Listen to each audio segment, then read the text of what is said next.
मत हो जी परेशान, करो जी माथा बच्ची, निकलेगा समाधान, करो जी माथा बच्ची। अब छूटेगी जान, करो जी माथा बच्ची, मत हो जी परेशान, करो जी माथा बच्ची। मत हो जी परेशान, निकलेगा समाधान, अब छूटेगी जान, करो जी माथा बच्ची। दूसरा एक साथी मिले, जूम पे ना वीडियो बना, उन्होंने कहा कि सर वही बातें रिपीट होके बार बार आ रही, कुछ नई बात नहीं आ रही है। उनकी बात भी मुझे बहुत अच्छी लगी कि अमूमन गूगल ने सेमिनारों को तमाशा बना दिया है। अब जिसका मन करता है गूगल पे जाता है, वही टाइप करता है दीनदयाल उपाध्याय, वही कंटेंट है, वही बार बार परोसे जाते हैं। थोड़ा भाषा और थोड़ा प्रेजेंटेशन डिफरेंट हो जाता है। कुछ बातें इस मंच से जो होती रहती हैं, अमूमन जब लोग आते हैं तो आप बीती बहुत सुनाते हैं। मुझे बचपन की याद है, मेरी दादी कहती थी, हम कहते थे कि दादी कहानी सुनाओ, तो दादी कहती थी कि बेटा आप बीती सुनाओ कि जग बीती सुनाओ। क्या बात है। मंच जग बीती भी शेयर करने के लिए है, और आपने वो कॉन्टेक्स्ट देखना है कि क्या आप बीती को आप जग बीती में कन्वर्ट कर सकते हैं। ऐसी कोई बात आप कहने जा रहे हैं क्या? सेमिनार का मतलब मंथन होता है, एक विचार पर मंथन करना। शायद इतने ज्यादा विद्वान इकट्ठा हो, दीनदयाल उपाध्याय जी जैसा एक बहुत ही प्रासंगिक विषय हो और उसके अवगाहन में, उसके मंथन में कमी रह जाए, समझ नहीं आता। या हमारे साथी ये सोचने पर मजबूर हो जाए कि कुछ नया नहीं आ रहा। अगर भाई उदय जी इजाजत दे तो मैं एक बात ये कहना चाहूंगा कि शायद क्वेश्चन आंसर सेशन नहीं हुए हैं, तो अगर 5-10 मिनट का टाइम किसी को कुछ पूछना हो, तो ये चूंकि प्रबोधन सत्र है तो उसमें मुझे लगता है कि प्रबोधन वास्तव में हो पाएगा। जी जी बिल्कुल बिल्कुल। अगर आपको इस सत्र को 10 मिनट 15 मिनट चलाने की आपकी मैं इनवाइट करता हूं कि अगर किसी का कोई प्रश्न हो, कल से लेकर आज तक जो चर्चा परिचर्चा हो रही है, तो प्रश्न के रूप में ही आप पूछें, क्योंकि जब आपको मौका मिलेगा तब आप भाषण वगैरह करिएगा।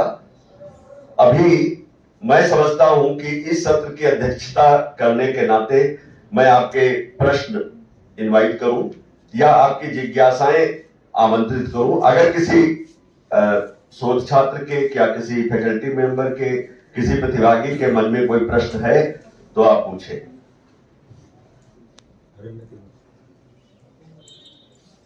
जी। जगवीर चंदेल, शोधार्थी, पंडित दीनदयाल उपाध्याय अध्ययन केंद्र, धर्मशाला। कल नारी बंधन अधिनियम 2023 के बारे में डॉक्टर साहब ने यहाँ से सारा विषय रखा, मैं भी सुन रहा था। तो मैं इसे कृपया अन्यथा न लें, लेकिन जो एक पहल हुई है, नारी जिसे अबला कहा जाता है, अगर वो सबल बनती है और ये प्रयास उच्च स्तर पर जो आज तक नहीं हुआ है, तो क्या इसका स्वागत किया जाना चाहिए या अवरोधक बनना चाहिए? इसका स्वागत अनिवार्य रूप से किया जाना चाहिए। 1995 में जो 73rd अमेंडमेंट कॉन्स्टिट्यूशन का आया था, 73rd, उसमें पंचायतों में महिलाओं की भागीदारी सुनिश्चित करने के लिए 1/3 रिजर्वेशन किया गया था महिलाओं का। अब विधानसभाएं और संसद बची थी, तो ये क्यों वंचित रह जाए? इसका निश्चित रूप से स्वागत होना चाहिए। और कल का जो वक्तव्य था उससे ये प्रयास नहीं निकालना, ये अर्थ नहीं निकालना चाहिए कि वो कोई नारी बंधन के खिलाफ में था, वो नारी बंधन की पुष्टि कर रहा था वक्तव्य। बात सिर्फ इतनी थी कि जब नारी के हक का निवाला आता है तो पुरुष का झपट्टा उस पर लग जाता है और पुरुष ही उसको हजम करता है। पुरुषों को थोड़ा मर्यादा में रहना सीखना पड़ेगा। अगर पुरुष वर्ग अपनी मर्यादा समझ ले और महिलाओं को उनका उचित स्थान वास्तव में देने के लिए प्रतिबद्ध हो जाए तो ये अच्छा होगा। मेरी समझ से इस यही मंतव्य है, इसके अतिरिक्त कोई जी। इसमें मैं कल भी ये बात जोड़ने वाला था कि ऐसे बहुत सारे उदाहरण हैं। मेरी अपनी पंचायत में हमीरपुर में रहता हूँ, ग्रामीण क्षेत्र है, वहाँ पे श्रीमती उषा बिरला जी हैं, वो वंचित समाज से आती हैं। उनकी आयु 25-26 वर्ष थी जब उन्होंने पहली बार आरक्षित पंचायत समिति का जो सीट थी उसमें उन्होंने चुनाव लड़ा। 2 पंचायतें थी, काफी विस्तृत था क्षेत्र, वे जीती। अगली बार पंचायत प्रधान का चुनाव महिला अनुसूचित जाति के लिए आरक्षित हुआ, उन्होंने पुनः चुनाव लड़ा, फिर जीती। अगली बार ओपन सीट हुई महिला के लिए, वे फिर चुनाव लड़ी, फिर जीती। इस बार पीछे चुनाव में सबके लिए खुली थी सीट, पुरुष पर भी खड़े हुए, वो फिर जीती। पिछले 20 वर्ष से मैं देख रहा हूं कि एक वो उदाहरण बन गया है। राष्ट्रीय स्तर पे अभी 3 पुरस्कार उस पंचायत को मिले हैं। तो ऐसे बहुत सारे उदाहरण हमें इसमें जोड़ने चाहिए, और जहां जहां महिलाएं समाज में महत्वपूर्ण भूमिका निभा रही हैं, मुझे लगता है वो औरों को भी बहुत सारी प्रेरणा देंगे। चंदेल जी, आप जो बात कह रहे हैं वो बहुत अच्छी बात कह रहे हैं, और इस परिचर्चा में और इस संगोष्ठी में जो महिलाओं की भागीदारी है कल से आज तक देखी गई है वो भी बहुत स्तुत्य है। तो ये अपने आप में प्रमाण है कि महिलाएं आगे आ रही हैं, बढ़ चढ़ के आ रही हैं, हर क्षेत्र में आ रही हैं। बात क्या होती है कि exceptions are not the rule, exceptions should be taken as exceptions only. बहुत सारे अच्छे उदाहरण हैं, वो औरों के लिए प्रेरणा बन सकते हैं, पर ये जब बात आती है कि क्या सभी महिलाओं को पूरा काम करने का अवसर मिलता है, तो वहां पर कहीं प्रश्न लगता है। कोई भी बात जो कही जाती है वो कोई स्वीपिंग रिमार्क नहीं होता।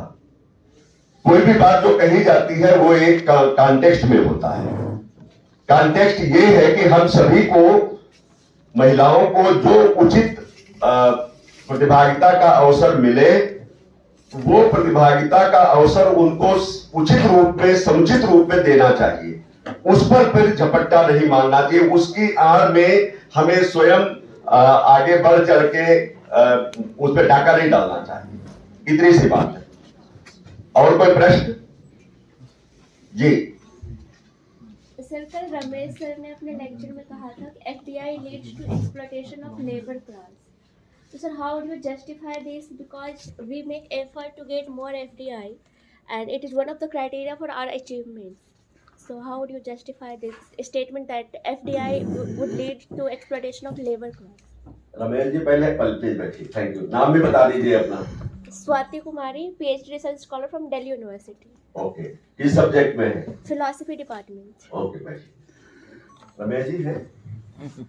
मेरी समझ से रमेश जी खुद ही अपनी बात डिफेंड कर सकते हैं। आप FDI की बात कर रहे हैं? जी सर, FDI। FDI बात कर रहे हैं। देखिए, मैं वैसे रमेश जी का जो उनका फील्डिंग है इस क्वेश्चन की, वो तो वही करें, और मैं इस वजह से खड़ा भी नहीं हुआ हूं। मैं तो बैठना चाहता था कि आप लोग सवाल कर लें, कि मैं सभी प्रश्नों का ज्ञाता हूं। तो ये कृपया इसका अर्थ ये न ले कि मैं सभी प्रश्नों का जवाब दे सकता हूं। पहली बात तो ये है निश्चित रूप से, जो FDI आता है वो उनकी शर्तों पे आता है, इतना तो आप जानते होंगे। तो जब दूसरे की शर्तों पर कोई इन्वेस्टमेंट आएगा तो वो जो हमारे देश के लेबर लॉज हैं, कानून हैं, उनको अनुपालन करने में उनका रिजर्वेशन होता है, उनको अच्छा नहीं लगता है। तो कई बार वो हमारे साथ में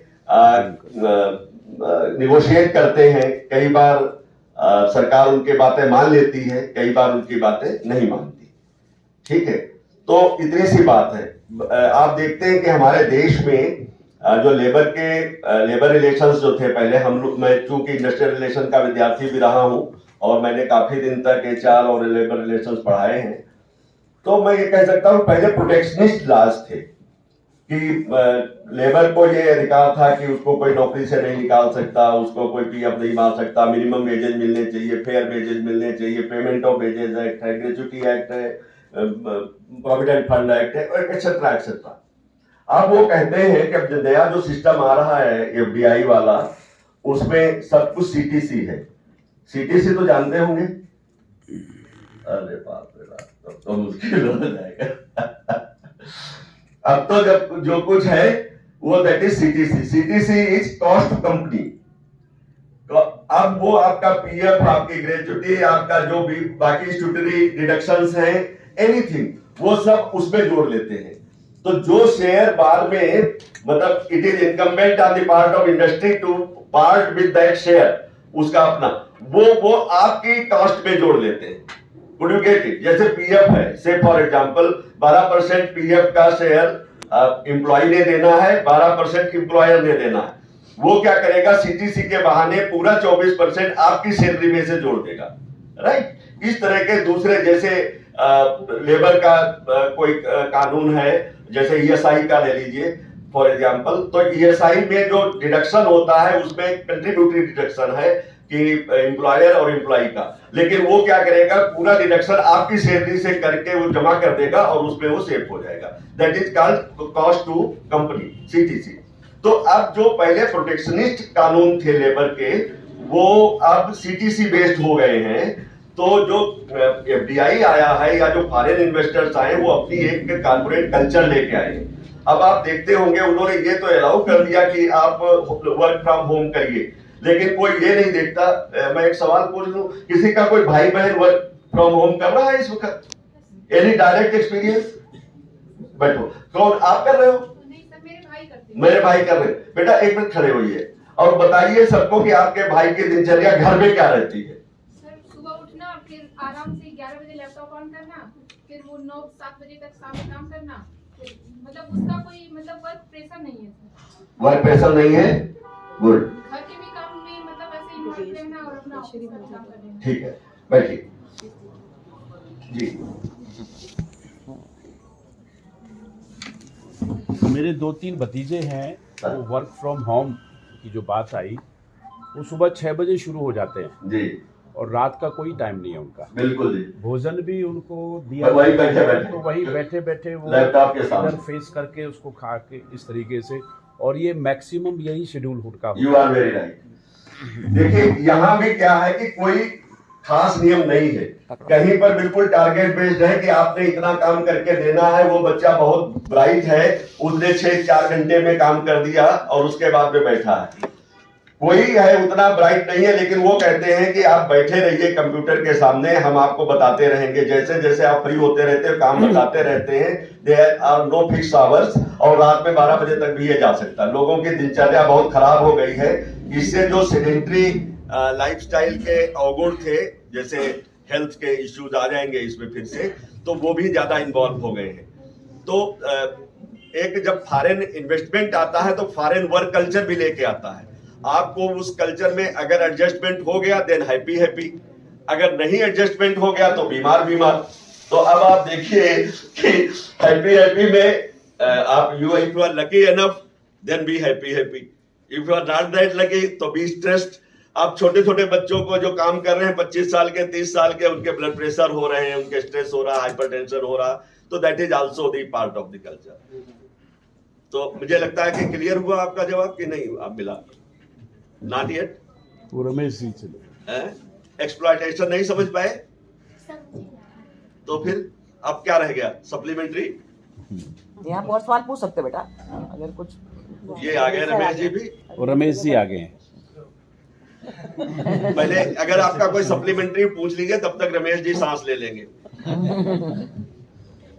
नो, समझ आया कि कंपनीज या जो आप फॉरेन इन्वेस्टर्स है वो कैसे काम करते हैं? इंडिया की पूरी वर्क कल्चर बदल गई है, कोई फिक्स्ड आवर्स नहीं है।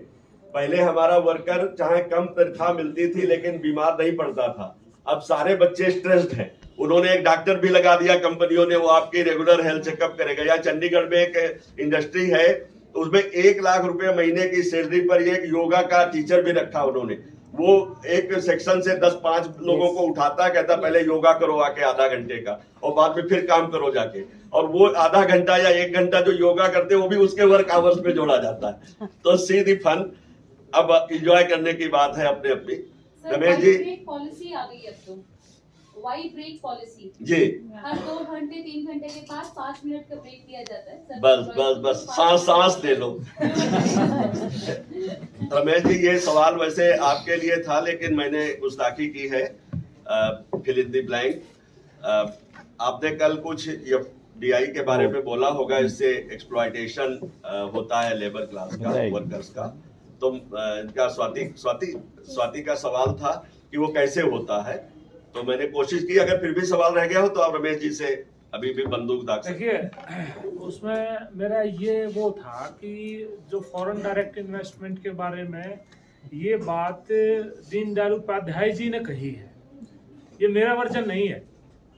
मैंने उनका वर्जन बताया था कि पंडित दीनदयाल उपाध्याय जी ये कहते हैं कि एक सीमा तक ही हम फॉरेन डायरेक्ट इन्वेस्टमेंट करें, उससे हमारे जो लेबर क्लास है उसका क्या है कि उनकी टर्म्स कंडीशंस, जब बाहर की कंपनीज आती हैं तो वो सारा का सारा अपनी कंडीशंस पे ही जॉब ऑफर करती हैं।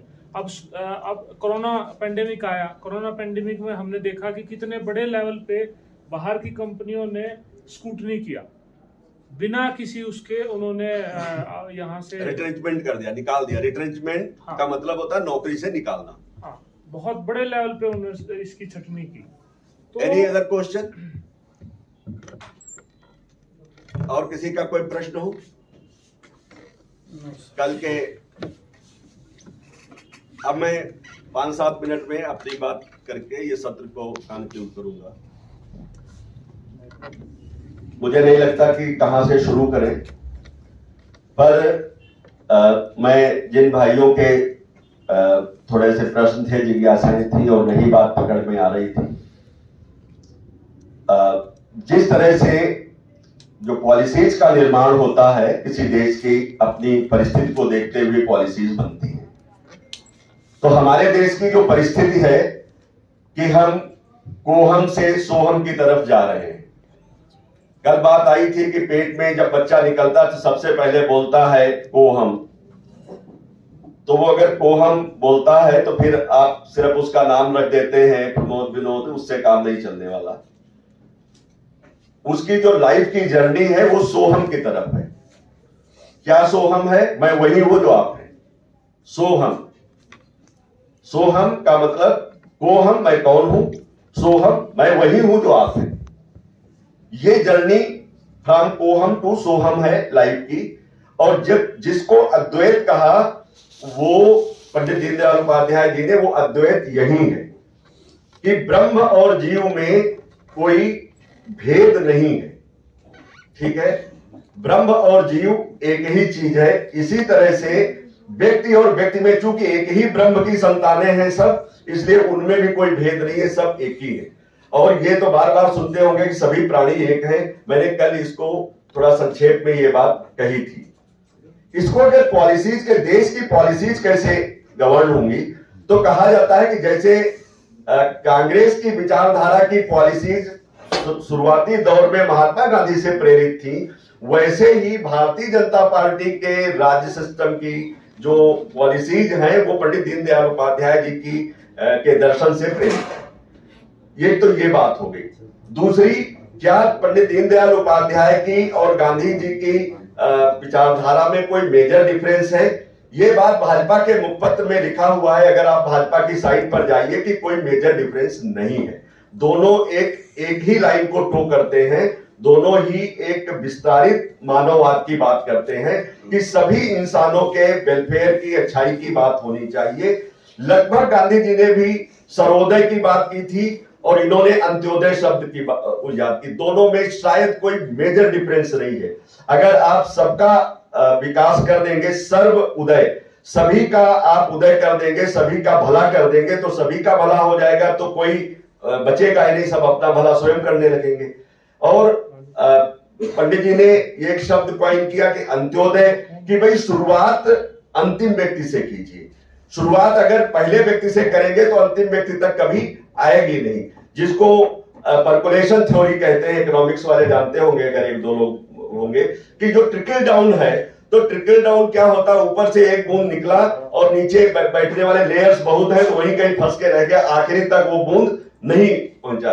इसको अगर हम बहुत सतही लेवल पर पॉलिटिकल बात नहीं करनी चाहिए, लेकिन उदाहरण के लिए हम दें तो हमारे एक प्रधानमंत्री जी ने कहा था कि जब 100 रुपए चलता है तो 85 रुपए खत्म हो जाते हैं, 15 रुपए पहुंचते हैं व्यक्ति तक या व्यक्तियों तक, लाइक दैट। ये ट्रिकल डाउन के प्रॉब्लम्स है। तो इसीलिए पंडित दीनदयाल उपाध्याय जी ने कहा कि जब आप विकास की योजनाओं की शुरुआत या नीतियों की शुरुआत करिए, तो नीतियों के लिए आप पिछले सबसे नीचे जो व्यक्ति है, सबसे अंतिम जो व्यक्ति है, उससे शुरू करिए। तो एक तो ये अंत्योदय का थॉट हो गया। दूसरा ये है कि गांधी जी ने ट्रस्टीशिप की बात की थी। अगर गांधी जी को आप जानते होंगे तो उन्होंने कहा था ट्रस्टीशिप। ट्रस्टीशिप का मतलब होता है कि अपनी जरूरत के मुताबिक रख लीजिए और अपने उसके बाद में जो है वो समाज को उसका उपयोग करने दीजिए। आपको मैं उदाहरण दूं कि बिहार वगैरह में जो भूदान मूवमेंट चला था और ग्रामदान मूवमेंट चला था, तो वो मूवमेंट एनीबडी विनोबा भावे का नाम जानते हैं? जी। विनोबा भावे जी ने उसको शुरू किया था। वो purely Gandhian system, Gandhian thought process के ऊपर बेस्ड था। ये ट्रस्टीशिप का प्रैक्टिकल है, जिसको मैं उदाहरण क्यों दे रहा हूं कि ट्रस्टीशिप एज ए कॉन्सेप्ट अगर हम बात करूं तो शायद बहुतों के समझ में नहीं आएगी, लेकिन ट्रस्टीशिप का हम उदाहरण की ट्रस्टीशिप का भी प्रैक्टिस किया गया है। और ट्रस्टीशिप इज नॉट दान से परे है ट्रस्टीशिप। तो ट्रस्टीशिप है कि बोनाफाइडीज क्लियर होने चाहिए। एक और योजना आई थी, उसको कहते थे, जैसे आपने देखा होगा जमींदारी उन्मूलन हुआ, तो जमींदारी उन्मूलन में तो वो तब तो नहीं था, लेकिन उसके बाद में एक सीलिंग एक्ट आया था, सबको पता होगा। समय 78 या 69 के आसपास, 71 के आसपास सीलिंग एक्ट आया था।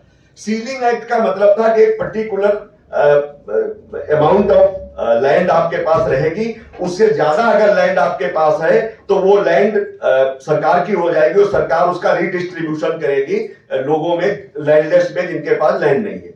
तो इस तरह से ये ट्रस्टीशिप वाली योजनाओं का जो प्रैक्टिकल है या उसका जो प्रतिफल है वो होता रहा है।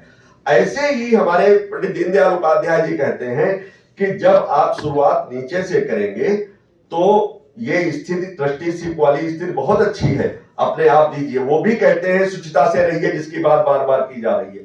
वो भी कहते हैं कि अपनी जरूरत के मुताबिक ही संग्रह करिए, बिना जरूरत के संग्रह किया हुआ आपके ऊपर बोझा हो जाएगा।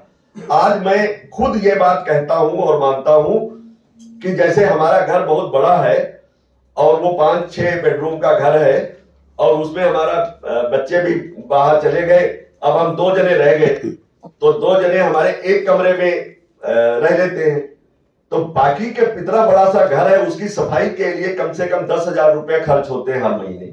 2 आया है, वो आती है, एक ऊपर का साफ करती है, नीचे का साफ करती है, और उस चक्कर में मतलब हम सिर्फ घर के रख रखाव के लिए 10,000 रुपया महीना देते हैं। अगर हम किसी व्यक्ति को रख ले वहां पर कि चलो आपके पास जरूरत है, आपके पास कमरा नहीं है, घर नहीं है, रह लो, तो शायद वो आसान हो जाएगा। पर ये हम नहीं है, ये सबको ही है। ये हम मतलब मैं अपनी बात नहीं कह रहा हूं, मैं ये कह रहा हूं इट इज जनरल। आज हमारे पास जब ये बात आती है कि आपके पास 10 जोड़ी कपड़े हैं या 100 जोड़ी कपड़े हैं, तो अब आपको ये डिफाइन करना पड़ेगा कि पंडित दीनदयाल उपाध्याय के मार्ग पे चलना है या कि अपने मन से चलना है। क्यों? आज की तारीख में जो इस सरकार के साथ एक विडंबना है कि सरकार बाजार छोड़ नहीं पा रही है। मैं फिर से दोहराता हूं इस चीज को, प्लीज सुनिए। सरकारी नीतियों में बाजार को दूर नहीं किया जा पा रहा है, तो बाजार डिफाइन कर रही कि हमारा व्यवहार क्या होगा। और ऐसी हालत में जो पंडित दीनदयाल उपाध्याय का थॉट है कि मर्यादा में या शुचिता से जीवन जीजिए, वो बाजार नहीं जीने देती। जैसे मोबाइल खोलते हैं, आपने कोई एक बार मुश्किल से कार देख ली तो कारें दिख रही हैं। फिर अगर आपने कपड़ा देख लिया, फिर आपने आजकल ऑनलाइन हो गया है, एक जहां एक फैशन, ये करो वो करो, आपके पास करते नहीं करते, और बाद में कह रहे पेमेंट भी आपका बजाज फाइनेंस वाले कर देंगे, उसमें इंस्टॉलमेंट पे कर देंगे, तो वो भी आपको जरूरत नहीं है। उसके बाद में और अगर कोई जरूरत है तो मतलब आप क्रेडिट कार्ड आ गया, उसमें आप कहते हैं अच्छा 2 महीने बाद देना पड़ेगा, तो 2 महीने तक तो चलो ले लेते हैं, 2 महीने कसने देखा जाएगा। Like that way market flourishes, market flourish कर रही है, पर आपके कॉफर से, आपकी जेब से पैसा जा रहा है और आपके पास अनवांटेड जो चीजें हैं या जिसकी जरूरत ज्यादा नहीं है वो चीजें आ रही है। अक्सर लोग कहते हैं कि हमने पिज्जा खाया या आजकल बहुत सारी चीजें मिलती हैं और उसके बाद में एसिडिटी हो जाती, फिर आप एसिडिटी की दवाई खाते हैं कि आपने ज्यादा कोई चीज खा ली और ऐसी तली वाली या बाजार वाली मसाले वाली, फिर आप एसिडिटी की दवा भी खाते हैं, उससे भी नहीं काम चलता तो डाइजीन और पीते हैं। Like that. अब ये देखिए बाजार की तरफ आप जा रहे हैं। बेहतर था कि आप फालतू की चीज नहीं खाते तो आपको ये सब दवाइयां नहीं लेनी पड़ती। तो नाउ ये देखिए मिनी इंडिया बैठा है इस कमरे में। आप लोग सोच लीजिए कि आपको दीनदयाल जी कितना भाते हैं। क्या आप सब लोग 1, 2, 3 जोड़ी कपड़े से गुजारा कर सकते हैं? छोटे छोटे मकानों से गुजारा कर सकते हैं? जब हम वो देखते हैं कि अंबानी का या अडानी का या किसी का मकान इतना बड़ा है, इतनी स्टोरीज का है, हवाई जहाज उस पर उतर लेता है, तो हमारा मन करता है यार कभी मेरे पास भी कुछ होगा ऐसा कि like that. So that way the market impacts our thought process entirely. और जब वो मार्केट हमारी थॉट प्रोसेस, तो उसके चक्कर में हम पड़ते जा रहे हैं। ये एक व्यूह रचना है जिस व्यूह रचना से हम बाहर निकल नहीं पा रहे। तो now Pandit Deendayal Upadhyay ji academic discipline का हिस्सा है। पॉलिसी पार्लेंस की जब बात आती है वहां he is compromise, his thought process is compromised. ये मेरा विचार है, मे भी कि इसमें बहुत सारे लोग सहमत न हो मेरी बात से, क्योंकि अगर अभी फॉरेन इन्वेस्टमेंट की बात हो रही है तो अगर ये सरकार फॉरेन इन्वेस्टमेंट नहीं लाएगी तो डेवलपमेंट कैसे करेगी? और उसके नजर में ये डेवलपमेंट है कि ये बनना चाहिए। अभी मैडम ने भी कहा था कि वहां बंदर और उनको फिर सड़क पर बैठे थे और फिर बंदरों को वो व्हाइट ब्रेड और खिला रहे थे। अब दोनों चीजें नुकसानदेह हैं, लेकिन सड़क बन रही है। अब सड़क से कौन उत्तराखंड डूबा जा रहा है, सब लोग कह रहे हैं क्रैक्स पड़ रहे हैं, पहाड़ियां टूट रही हैं, इधर भी सब। कल मैं किसी से बात कर रहा था, वहां बैकलोडगंज गए हम लोग, तो कह रहे थे कि 4 लेन का जो पहाड़ों में कॉन्सेप्ट है, it is a bad concept. अगर बनाना है तो जो छोटी सड़कें थी उनको थोड़ा एक्सपेंड कर देते, 2 फीट इधर 2 फीट इधर, 4 फुट बढ़ा देते, उससे ज्यादा नुकसान नहीं होता। लेकिन जो ये 4 लेन वाला या 8 लेन वाला हाईवेज का कल्चर पहाड़ों में भी आ गया है, उससे पहाड़ दरक रहे हैं। अब आप देखिए कि अद्वैत की थ्योरी लाइए यहाँ पर और विकास की थ्योरी साथ में, तो समझ में आ जाएगा आपके। अद्वैत ये है कि पंडित दीनदयाल उपाध्याय जी कहते हैं कि प्रकृति और पावर हो जाएंगे, लेकिन अगर नहीं तो हम कंज्यूमर, सुपर कंज्यूमर, पावर नहीं। Once you are a super consumer you are not super power. Super power वो है जो अपना कम खाता है, आपके लिए ज्यादा बेचता है और उससे उसको पैसा आता है, फिर वो आपका लैंड खरीद लेता है, आपके यहाँ द्वीप खरीद लेता है। आप देखिए चाइना क्या कर रहा है। चाइना ने आसपास आपके देश के चारों तरफ अपनी मिलिट्री डाल दी। अगर मालदीव ऐसे नहीं मान रहा था तो उसको पैसा झोंक दिया, वहां पर अपनी सेना आपकी हटवा के ले आया। तो आप या तो फिर पैसा, मतलब इस तरह से सोचिए कि मुझे खुद नहीं खाना है, खुद। जैसे मैं एक उद्योग थोड़ा सा उदाहरण दे रहा हूं। दारू की दुकान पर काम करने वाला अगर, या बार में काम करने वाला अगर खुद ही पीने लगेगा तो आपको कैसे बेच पाएगा? लेकिन वो खुद नहीं पीता। कभी पूछ लो लोगों से, बहुत रेयर है जो पीते, लेकिन वो आपको पिलाते हैं बना बना के बढ़िया पैक। यही हालत विकास की है कि वो आपको नेगेटिविटी बेच रहे हैं, खुद वो नेगेटिविटी नहीं। अगर आप ऐसा कर पा रहे हैं तो अच्छा है, अगर नहीं कर पा रहे हैं देन गुड एनफ। नाउ कोई सवाल और बचा? I conclude with a little 2 minutes thought. मैं सोशल वर्क का विद्यार्थी हूं और मैं बहुत दिन तक सोशल पॉलिसी पढ़ाता रहा हूं। यहाँ एक आधे जने सोशल वर्क के बैठे हैं, शायद मेरी बात उनको अच्छी लग जाए और बाकी लोगों को भी शायद कुछ ज्ञानवर्धन हो जाए। वो बात ये है कि जब एक रिचर्ड टिटमस हुए, फॉरेन से थोड़ा परहेज भी तो नहीं कर सकते बहुत ज्यादा, तो टिटमस ने कहा कि पॉलिसी, उन्होंने देखा पहले कि लोग बीमार पड़ रहे हैं, गरीब हैं, और उनको जब इमरजेंसी होती है तो कोई उस इमरजेंसी में मदद नहीं मिलती। Now see the Indian society and western society, जहां से निकला। इंडियन सोसाइटी क्या थी? से फॉर एग्जांपल आपका कोई रिश्तेदार बीमार पड़ जाए तो आप मदद के लिए जाएंगे, उसको 11,000 रुपया या 50,000 रुपया दे के आएंगे कि नहीं दे के आएंगे? कितने लोग दे के आएंगे? 2-3 जने बस। सारे हेल्प करते हैं, इंडियंस में तो करते ही हैं। इंडिया में पहले ये था कि लोग एक कमाता था सब खाते थे, बापू कमाता था 10 जनों का परिवार होता था सब खाते थे, एक जोड़ी कपड़े होते थे सब पहनते थे। इट वॉज ए रियल समाजवाद, समझ रहे हैं ना? जब हमारे अग्रसेन जी, क्या नाम था उनका, महाराजा अग्रसेन जी ने उनको कहते थे पहले समाजवादी है। क्यों कहा जाता था?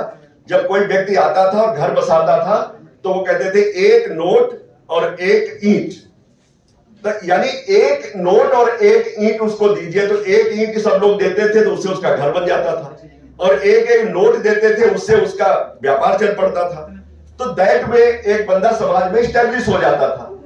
नाउ सी वेस्टर्न सोसाइटीज में इस तरह का सपोर्ट सिस्टम नहीं था। तो टिटमस ने क्या किया? टिटमस ने कहा कि इंश्योरेंस लाओ, कि आप थोड़ा थोड़ा उसमें वो करिए, अपने इंस्टॉलमेंट दीजिए और बाद में वो इंश्योरेंस से उसकी इमरजेंसीज मीट आउट होगी। Could you get this concept? फिर उन्होंने इस कॉन्सेप्ट को और आगे बढ़ाया, कहा स्टेट को कहां पर आना चाहिए बीच में, क्योंकि वो सपोर्ट सिस्टम टूटा है, तब की बात है।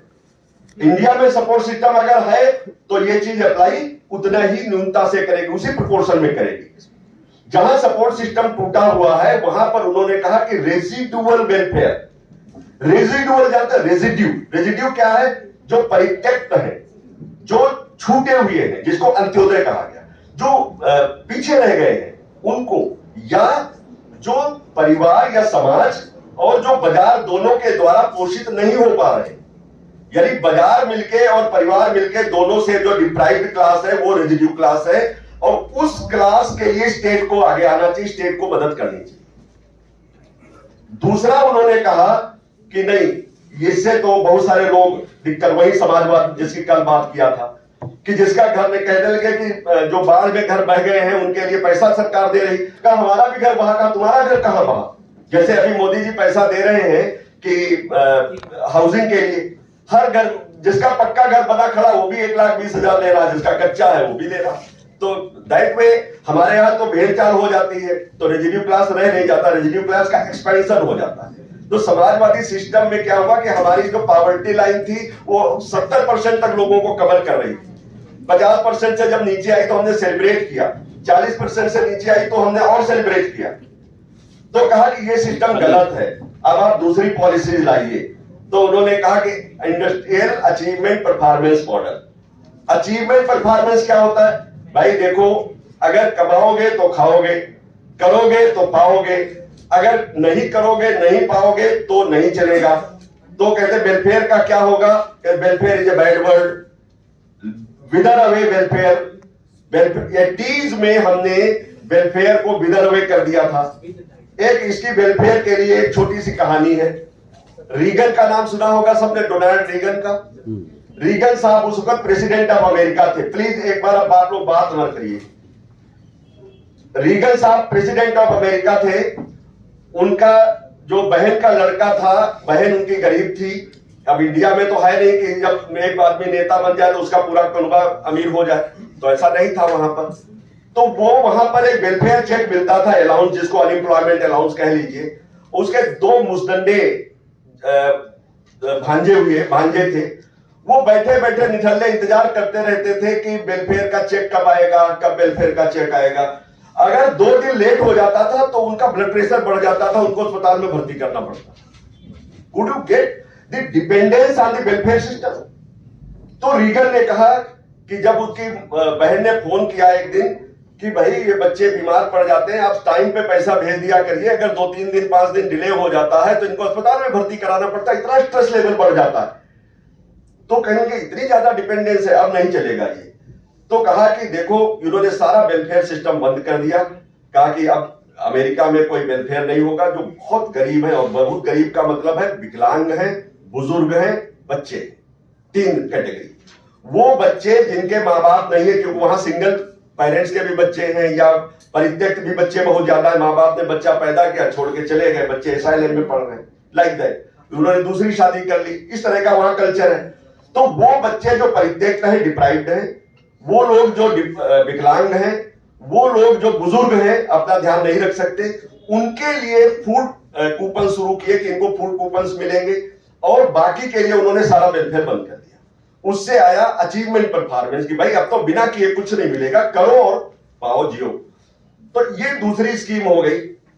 हमारे एक तीसरी स्कीम भी आई, और वो है इंस्टीट्यूशनल रिडिस्ट्रीब्यूटिव मॉडल, कि भाई हमारे जो सिस्टम है वो सिस्टम में कुछ लोगों का आधिपत्य है। जैसे इंडिया में ले लीजिए तो upper caste versus lower caste, इस तरह का कुछ डिवीजन है। लैंड का पोजेशन है, अपर कास्ट के पास ज्यादा है, और जो एसेट्स हैं वो पुअर क्लास के पास या जो नॉट सो रिच है उनके पास कम है। तो कहा कि इसको इंस्टीट्यूशनल रिडिस्ट्रीब्यूटिव मॉडल में लाइए, कि इसको रिडिस्ट्रीब्यूशन करिए। तो रिडिस्ट्रीब्यूशन का हमारे यहाँ कहा गया था कि टैक्स लीजिए अमीर से और गरीब को दीजिए। कहा इससे नहीं काम चलेगा, हमको सीलिंग एक्ट भी लाना पड़ेगा। जिनके पास 1000 एकड़ जमीन है वो क्या करेंगे, जुताई भी नहीं कर पाते, तो वो गरीबों को बांट दो। तो इस तरह से सीलिंग एक्ट भी उसमें जोड़ दो, उसमें इस तरह से भूदान, ग्रामदान, सब तरह के स्कीमें जोड़ लीजिए जो इंस्टीट्यूशनल रिडिस्ट्रीब्यूशन की बात करते हैं। और तो और इसको भी इंस्टीट्यूशनल रिडिस्ट्रीब्यूशन है, जो शेड्यूल कास्ट, शेड्यूल ट्राइब और इनको सबको रिजर्वेशन दिया गया, ये भी एक तरह से इंस्टीट्यूशनल रिडिस्ट्रीब्यूशन था कि भाई इनको अवसर कम मिलते हैं इसलिए इनको अवसर दिए जाए। अब यहां पर देखें कि पंडित दीनदयाल उपाध्याय इन तीनों स्कीमों में कहां खत्म फिट होते हैं, और यहीं से ये वक्तव्य या अवसर का अवसान हो जाएगा। पंडित जी कहते हैं कि पहले बेस्टी का मतलब बेस्ट व्यक्ति को एम्पावर करो। हमारे यहां इसको ब्रह्मचर्य आश्रम कहा गया है, आश्रम से भी जोड़ दीजिए साथ में, कि ब्रह्मचर्य का क्या, इन्वेस्ट इन ह्यूमन बीइंग, उसका डेवलप करो, उसका अच्छा पढ़ाओ लिखाओ, कैपेबल बनाओ वगैरह वगैरह। दूसरी बात है कि वो जब व्यक्ति का विकास हो जाएगा तो फिर वो क्या करेगा, समष्टि की तरफ बढ़ेगा। समष्टि मतलब परिवार बसाएगा, समाज में कुछ काम करेगा, कंट्रीब्यूट करेगा उस योग्यता के आधार पर। जैसे आप लोग आज पहले पीएचडी कर रहे थे, पढ़ाने लगे तो आप कंट्रीब्यूट कर रहे हैं, पहले पढ़ रहे हैं, कल को आप इंडस्ट्री में काम करेंगे। तो ऐसे आप इसको समष्टि कहते हैं कि आप एम्प्लॉय हो, आप काम करें, कंट्रीब्यूट करें देश की भलाई के लिए। जब ये हो जाएगा तो आप सृष्टि करें, कुछ नया बनाएंगे। आपके पास अब काफी अपने भर का लिए हो गया ना, आपने अपने भर के लिए कमाई कर ली। जब आपका अपना मन भर जाए, अपना आपकी जरूरतें पूरी हो जाए, आपको बाल बच्चे की पढ़ाई वढ़ाई का सब सिस्टम सेट हो जाए, तो आप समाज के लिए काम करिए। हमारे यहाँ वानप्रस्थ कहा गया उसको, कि अब आप इकोलॉजी के लिए काम करिए, आप दुनिया के लिए काम करिए, लोगों को दान दीजिए, यज्ञ करिए वगैरह वगैरह, जिस भी तरह से। और ये जब सब हो जाए, सृष्टि भी हो जाए, तब परमेष्ठी मोक्ष की तरफ चलिए, संन्यास की तरफ चलिए, सब छोड़ दो। संन्यास का क्या मतलब है, संस्कृत के कुछ लोग बैठे होंगे, सम्यक इति न्यासा, सब कुछ न्यास की तरह से है। यानी हम एक ट्रस्टी भाव से अगर घर में भी रहेंगे, घर छोड़ना जरूरी नहीं है मेरे हिसाब से, अगर घर में भी रहे तो फिर बाल बच्चे घर चलाते हैं। आपका बेटा जवान हो गया, जैसे पहले राजा लोग युवराज बना देते थे, फिर राजा बना देते थे। कहानियां तो ऐसी आती, वो काशी चले गए, वो जंगल में चले गए। मैं कह रहा हूं आप जंगल में मत जाइए, लेकिन बच्चों को करने दीजिए, और आप एक ट्रस्टी भाव से परिवार में रहिए, सो दैट झगड़े कम होंगे। बुढ़ापे में जो सास लोग अपने बहू के ऊपर ज्यादा शासन करती है तो फिर घर में कलह होती है, वो भी इसका कारण है। बच्चे के ऊपर ज्यादा शासन करोगे, वो आपकी इज्जत नहीं करेगा, तो वो भी इसका कारण है। तो इस तरह से समाज का एक पूरा ताना बाना है। अगर ये ताना बाना अच्छी तरह से व्यष्टि, समष्टि, सृष्टि और परमेष्टि में, यानी ब्रह्मचर्य और गृहस्थ और वानप्रस्थ और संन्यास में कन्वर्ट हो जाए और ये पूरा सिस्टम फिर से चल पड़े, तो निश्चित रूप से एक नए भारत का उदय हो जाएगा, जिसकी हम परिकल्पना करते हैं, जो पंडित दीनदयाल उपाध्याय के सपनों का भारत है। और ये चर्निंग अप प्रोसेस बहुत जरूरी है। मैं समझता हूं कि मैंने कुछ ज्यादा बोल लिया और समय भी ज्यादा ले लिया, तो अगर फिर भी आप लोगों को सवाल होंगे तो हम अगले सत्र में इनको फील्ड करेंगे। बहुत अच्छा आयोजन उदयभान और उनकी पूरी टीम ने किया है, और मैं देखता हूं कि जो स्टूडेंट्स हैं, शोधार्थी हैं, वो लगातार इसके आयामों में, विभिन्न आयामों को मैनेजमेंट करने के लिए लगे हुए हैं। और जिस खूबसूरती के साथ सब लोग अपनी अपनी बात कह रहे हैं और उसको पंडित दीनदयाल उपाध्याय जी से जोड़ रहे हैं, तो मैं समझता हूं कि पंडित दीनदयाल उपाध्याय के दर्शन का फलक और विस्तृत होगा, और इससे हमारी न सिर्फ शिक्षा में उनकी दर्शन की छाप दिखेगी। नई शिक्षा नीति पर बात है, वो एक अलग से टॉपिक है। अगर कभी जरूरत पड़ी या कभी मौका लगा तो हम उस पर विस्तार करेंगे कि किस तरह से पंडित जी के दर्शन को इसमें लाने की कोशिश की गई है और कैसा क्या और किया जा सकता है इसमें। और मेनली ये है कि जो विकास की योजनाएं हैं, वहां अभी जो गैप दिख रहा है, उसको किस तरह से मिटिगेट किया जाएगा, कम किया जाएगा, ये एक चैलेंज रहेगा। तो मेरी समझ से ये सब मिलजुल के हम और इसके रास्ते निकालेंगे। इस तरह के आयोजन होने चाहिए, इस तरह के आयोजन और ज्यादा डिस्कशन के साथ में और ज्यादा संवादों के साथ में होने चाहिए। तो ये अगर सब जगह पर शुरू होगा तो ये एक अभियान एक पूरे समष्टि का और उसके बाद परमेष्टि का रूप वास्तव में ले लेगा। धन्यवाद, शुक्रिया, और उदयभान उनकी टीम का एक बार फिर से